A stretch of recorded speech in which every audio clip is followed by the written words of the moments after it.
नमस्कार। धरती कितने साल पुरानी है और इस धरती के नीचे कितने राज दफन है, इसका पता लगना मुश्किल ही नहीं नामुमकिन है।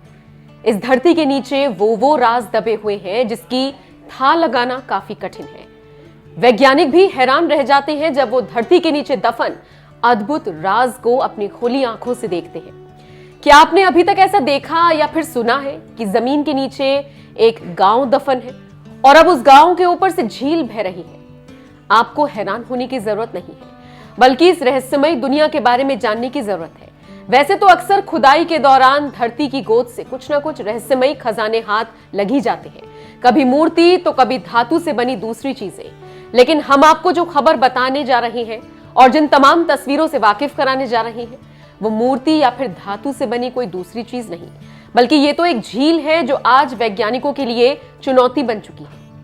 ये झील कहीं और नहीं बल्कि इटली में है और आज ये झील चर्चा का विषय है, जिसे लोग रेसिया झील के नाम से जानते हैं। वैसे तो ये झील बर्फीले पानी के बीच में है, लेकिन ये 14वीं शताब्दी के एक चर्च की मीनार के लिए काफी मशहूर है। इन सब के बीच ये झील चर्चाओं का केंद्र बनी हुई है और इसके पीछे की वजह यह है कि इस झील में एक गांव दबा हुआ था। इसके अवशेष ने लोगों को हैरान कर दिया। अब तो लोग इसके निर्माण का इतिहास जानने के लिए परेशान हैं।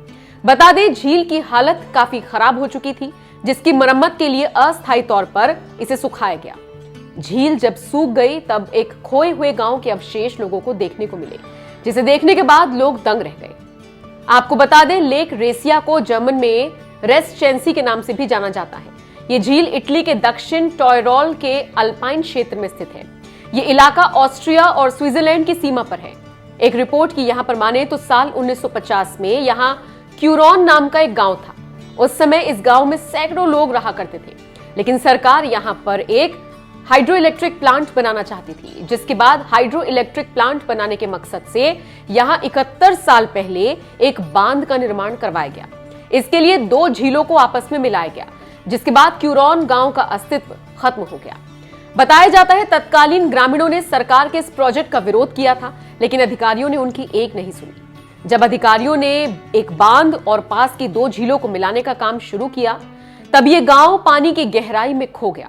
इस झील के मिलने के बाद गांव के 160 से ज्यादा घर जलमग्न होने लगे और धीरे धीरे गांव झील में डूब गया। वहीं क्यूरॉन गांव की आबादी यहां से विस्थापित हो गई। हालांकि क्यूरॉन गांव के कुछ लोग वहीं आसपास एक नया गांव बनाकर रहने लगे। बता दें, क्यूरॉन से इंस्पायर होकर एक किताब भी लिखी गई है। साथ ही इस पर नेटफ्लिक्स में एक सीरीज भी बनी है। ये झील गर्मियों में हाइकर्स की पसंदीदा जगह है, जबकि सर्दियों में इसके जमने पर विजिटर्स झील पर चलकर चर्च के शिखर तक पहुंचते हैं। दक्षिण टॉयरोल पहले ऑस्ट्रिया का हिस्सा था, लेकिन प्रथम विश्व युद्ध के दौरान इटली ने इस पर कब्जा जमा लिया। इस क्षेत्र में रहने वाले लोगों की पहली भाषा जर्मन है।